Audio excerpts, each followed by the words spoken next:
Hello, welcome to today's edition of Daf Yomi, Masechet Bekhorot Daf 36 Amud B. So let's dive straight in. So just finishing off the question from the last Amud. Rav She'evi raises an objection to Rav's ruling.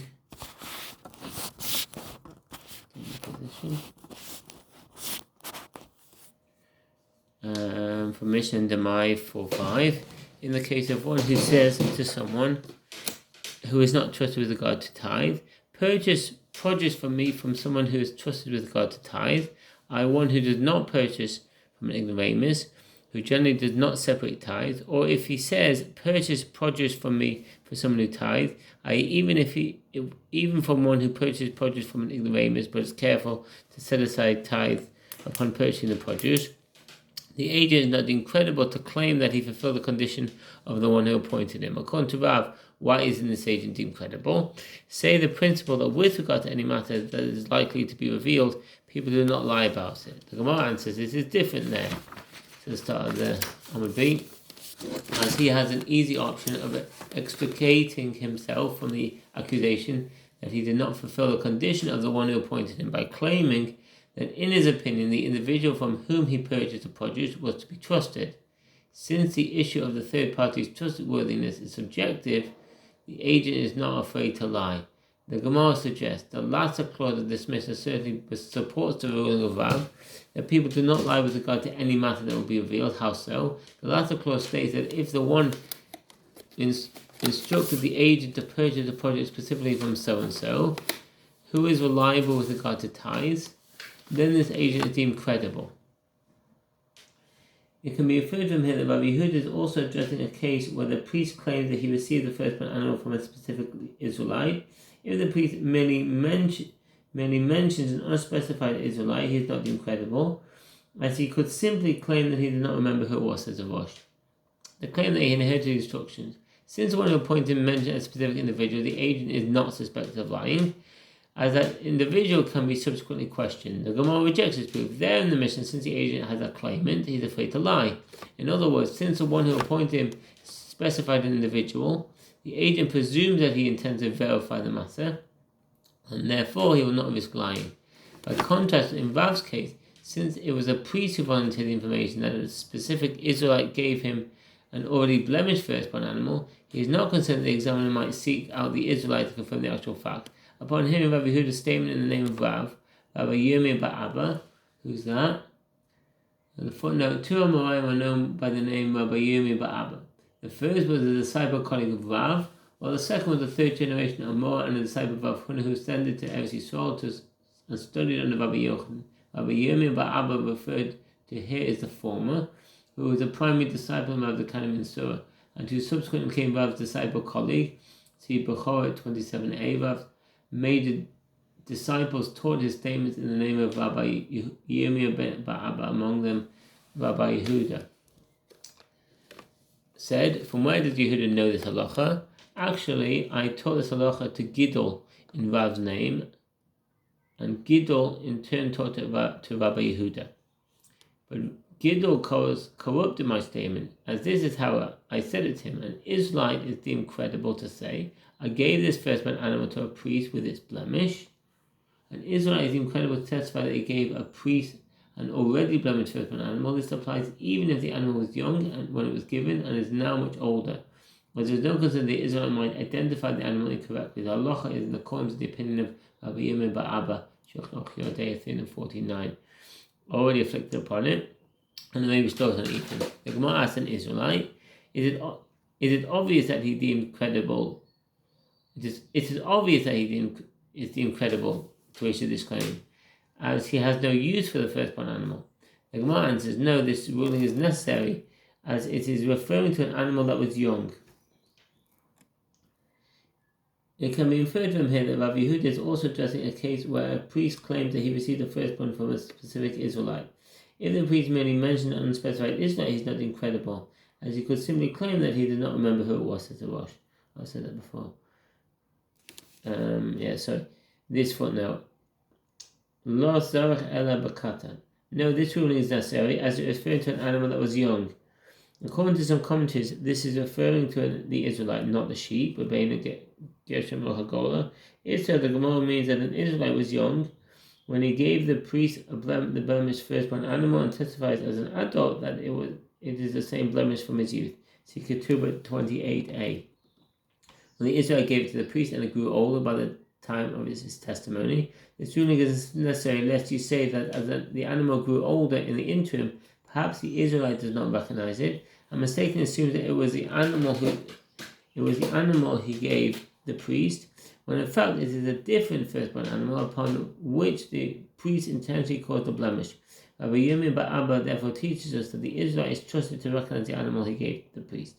The Gemara notes in Surah they teach the halacha in accordance with the latter version, as stated by Rabbi Yirmiyah bar Abba, that an Israelite is incredible to testify. In Pumbedita they teach the halacha in accordance with the first version, as taught by Rav Yehuda citing Rav, that even a priest is incredible if he claims that an Israelite gave him an already blemished firstborn animal. The Gemara concludes, and the halacha is in accordance even with the first version. In this regard, the Gemara relates that Raphael, who resided in Pumbedita, had a firstborn animal and gave it to a priest in an unblemished state. The priest went and caused a blemish in it. One day Raphael had an affliction in his eyes which rendered it difficult for him to open them. The priest to whom Raphael had given the firstborn animal brought it before him as an expert examiner for him to deem the animal permitted. The priest said to him, an Israelite gave me this firstborn animal with its blemish upon it. Raphael forced his eyes to open and saw the animal and recognized it. Bashkuri, what does that mean? Recognized it. Some suggest the word is based on an Iranian word referring to hunting and chasing.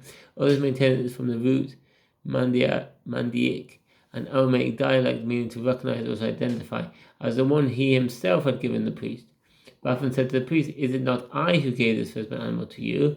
The Gemara notes, and even so Raphael was unconcerned by the matter of the priest's attempts chinsnery, as he maintained that it is not only this priest who is impotent, but all other priests are not impotent.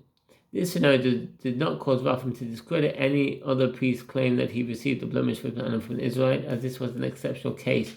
The priest demonstrated extreme impudence by bringing it to be examined by Raphael himself, and therefore one cannot draw a conclusion about the behavior of other priests from this incident. Gemara relates that there was a certain firstborn animal, one of whom eyes was larger than the other. The owner came before Rav Ashi to have it deemed fit for slaughter on account of its blemish. Uncertain as to who brought the animal for examination, Rav Ashi said, for what should we be concerned with regard to this animal? In case of such a blemish, whether it is a priest who brought it for examination or whether it is an Israelite, there is no concern that the blemish might have been intentionally caused, as this is clearly a firstborn animal whose blemish was already with it naturally. Ravina said to Rav Ashi, but perhaps it is an Israelite who brought the firstborn animal. And Rav Yehuda said that one may not examine the firstborn animal of an Israelite. One may not examine the firstborn animal of an Israelite unless the priest is present with him. The reason is that there is concern that if the priest is not present, the Israelite may improperly take a permitted animal for his own purposes. Although one is not suspected of incurring kavod by eating consecrated meat outside the temple courtyard, one is suspected of the less egregious sin of theft. If the Israelite is a pious sage, its firstborn animal may be inspected even in the presence of a priest.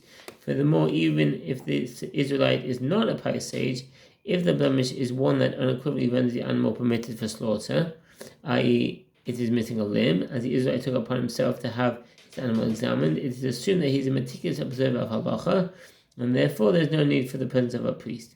Rambam Sefer Kabbalah, Bekhorot 3:3, Shulchan Aruch Yoreh 314, 111. Unless the priest is present with him in order to receive the animal if it is established as fit for slaughter.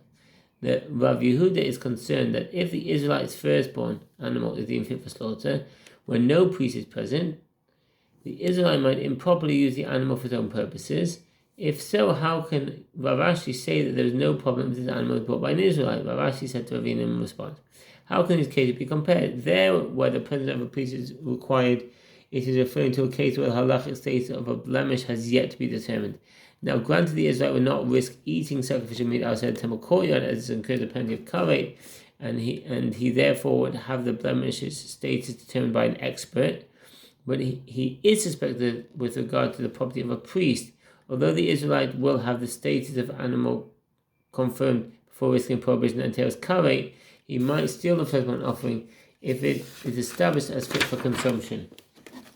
Consequently, here, in the case of an animal that has one eye larger than the other, since even an Israelite knows that this is a clear-cut blemish and the animal is clearly fit for slaughter, was the reason he brought the animal before the sage for examination. He brought it out of respect for the sage. Now, if the Israelite does not neglect the respect due to a sage, would he commit a transgression and steal the possession of the priest? Certainly not. Therefore, in our case, the Israelite will be trustworthy and the presence of the priest is unnecessary. Everyone is deemed credible to testify about the blemishes of an animal tithe offering, even the owner who is the beneficiary of the ruling that it is blemished. Everyone, even those who are not deemed credible to testify about firstborn offerings, may testify that a blemish found on the animal tithe occurred inadvertently. The reason is that he could have caused blemishes in the entire flock in a permitted manner prior to becoming obligated to separate the tithe. Bekhorot 6:9. What is the reason that even if the owner is deemed credible to testify? The reason is that had he wanted, he could have caused a blemish in it initially, in a permitted manner, before tithing his animals. The Gemara raised a difficulty, but when he leads his animals out of the gate in order to tithe them, does he know which of them will emerge as the 10th? That you say he could have initially blemished that specific animal before it assumed the tithe status. And if you would say that he intentionally leads an animal out as the head of the 10, i.e. so that it is the last of the 10 to emerge, one may not do so, as the merciful one states, he shall not search whether it be good or bad, Leviticus 27:33, which teaches that the animal tithe may not be let out intentionally, but must exit of its own accord. Rather, this is the meaning of the Gemara's initial answer. The reason is that had he wanted, he could have caused the blemish in the entire flock in a permitted manner before leading them to the gate in order to tithe them. Mishnah, with regard to firstborn animals, I was blinded. If a firstborn animal develops a blemish, it must be examined by an expert to determine whether or not that blemish renders the animal permitted for slaughter. In this context, the term expert means one who is a sage as well as an expert in identifying blemishes, and has received authority to examine blemishes from the Nasi of Eretz Yisrael, Beis Yosef Sidakwa. Even if the blemish is prominent and clearly renders the animal for slaughter, it must be examined and declared permitted by an expert. If such an expert is not available, as is always the case nowadays, the firstborn animal may be deemed permitted by a group of 3 named who attended the synagogue, i.e. 3 individuals who are somewhat learned but have no expertise in identifying blemishes. This leniency applies only to prominent blemishes, e.g. missing a limb. The Rambam lists the 3 blemishes mentioned in the Mishnah as prominent blemishes, one whose eye was blinded, whose foreleg was severed, whose hind leg was broken. The Shulchan Aruch adds a split ear to this list. The Torah citing the Rosh lists many more blemishes that fall in this category. The Rambam adds that one should not object to someone who deems an animal permitted based on the list of the blemishes compiled by the Torah. Rambam Sefer Kabbalah, Bekhorot 3:2, Shulchan Aruch Yodeh 3:9-2. See the Gra. Its foreleg was severed, its hind leg was broken, all of which obviously rendered the animal permanently blemished. That animal may be slaughtered on the basis of the ruling of 3 regular Jews who attend synagogue, and it does not require ruling by one of the sages. Rabbi Yossi disagrees and says, even if there is a court of 23 sages there, it may be slaughtered only on the basis of the ruling of an expert in judging blemishes. The Gemara relates to Rabbi Simlai. Who's that? Rabbi Simlai was the first generation Amor of Eretz Yisrael. He originated from Lod and is known to have lived in Nahadia for a substantial period. Rabbi Shimlai was a student of and personal assistant to Rabbi Yehuda Nesiah I and subsequently of Rabbi Yanai. A few halachic statements of Rabbi Shimlai are quoted in the Talmud, especially the Jerusalem Talmud. He is most famous for his many Agadic expositions. He is also known for his debates with heretics. And Rabbi Yehuda Nesiah both say in the name of Rabbi Yeshua ben Levi, and some say Rabbi Simlai and Rabbi Yeshua ben Levi both say in the name of Rabbi Yehuda Nesiah. The permitting of the slaughter of the firstborn animal out of Eretz Yisrael, where the firstborn offering is unfit for sacrifice, even when the temple is standing, may be performed on the basis of the ruling of 3 regular Jews who attend synagogue. This refers to simple individuals who attend synagogue. In a Mishnah elsewhere in Zavim 3:2, this phrase is used in reference to individuals who eat non-sacred food only in a state of ritual purity. See how it talks about the Niddah 7a. Others suggest that this means attend idols who are found in the local synagogue on considered basis and are financed by the community. Called Remez, see Megillah 5a and see 37a. However, says, and this ruling applies specifically in a case of clear-cut blemishes, i.e., those blemishes which clearly permit the slaughter of the firstborn animal. The Gemara asks, what is Rabbi teaching us by the statement? We already learned this in the Mishnah. With regard to the firstborn animal whose eye was blinded and whose foreleg was severed or whose hind leg was broken, the animal may be slaughtered on the basis of the ruling of 3 regular Jews who attend synagogue. The Mishnah is referring to clear-cut blemishes in contemporary times, in the absence of the temple, when the firstborn animal is unfit to be brought as an offering. What then is a novelty of our statement? The Gemara answers, if the halacha that 3 regular Jews permit the slaughter of a firstborn animal is learned from the Mishnah alone, I would say that according to the Mishnah, the power vested in 3 regular Jews to permit the slaughter of a firstborn animal in the absence of the temple nowadays, said Eretz Yisrael during temple times, applies even to a firstborn animal that has blemishes that are not clear-cut. And the reason the Mishnah specifically teaches a case of clear-cut blemishes is to convey the far-reaching nature of the opinion of Rabbi Yossi, who requires the examination of an expert even in such a case. Rabbi therefore teaches us that this is not so. Rather, the Mishnah's ruling is referring specifically to a case of clear-cut blemishes. Rabbi Yehuda says that Rabbi Yirmiyah bar Abba says the following halacha. But he was uncertain whether Rabbi Yirmiyah bar Abba said the name of Rav, and uncertain whether he said the name of Shmuel. 3 regular Jews may permit a firstborn animal with clear-cut blemishes in a place where there is no expert. The Gemara asks, what is Rav Yehuda teaching us by this statement?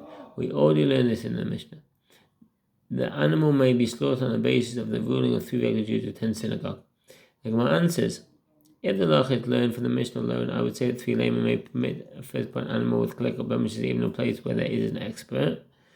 Rav Yehuda therefore teaches us that in a place where there is no expert, yes, 3 laymen may permit, but in a place where there is an expert, 3 laymen are not invested with this power. Rav Chia bar Amam say a group of 3 laymen may permit a blemished firstborn animal in a place where there is no expert to consult, and likewise a group of 3 laymen may dissolve a vow.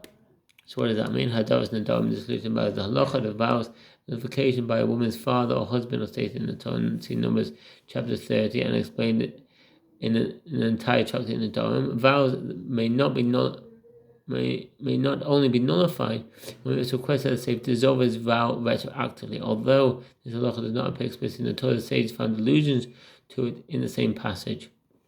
One who took a vow can request for a single sage or court of 3 laymen to dissolve it. Chapter in the Dom deals extensively with problems that arise in this process. The standard scenario involves a case in which one who took the vow declares that he did not initially anticipate that it would be so difficult to fulfill a vow, and had he known, he would not have taken the vow in the first place. There is no designated time frame for dissolving one's vows. One can request that his vows be dissolved at any time. Therefore, there are certain vows that the sage cannot dissolve, e.g. a vow made to another person, which require that individual's agreement to dissolve it. In addition, a vow cannot be dissolved if it was taken before a large group and based on their consent, in a place where there is no sage. The 3 may dissolve a vow in a place where there is no sage. If one took a vow and subsequently reneged, he may have it dissolved by an expert sage such as Rav Nachman, who is both well versed in the traditions of his teachers as well as capable of reaching halachic conclusions on his own. See the Taz. If such a sage is not available, his vow may be dissolved by a group of 3 laymen, provided that they are capable of understanding what they are taught, as well as able to find justification for the dissolution of vows. Nowadays, there are no experts with the capability to independently dissolve vows, and therefore a group of 3 is necessary. Rambam Sefer Flah, Hilchot Nedarim 5.4, Shulchan Aruch, Yodeah 228.1, and see the Pesach Shuvah there. It explains the ruling that a group of 3 laymen may permit a blemished firstborn animal in a place where there is no expert to consult. It's to the exclusion of Rabbi Yossi in the Mishnah, who prohibits any number of laymen to deem a firstborn animal permitted. Thank you for listening. Wish you a very good day and peace and all the best. Bye.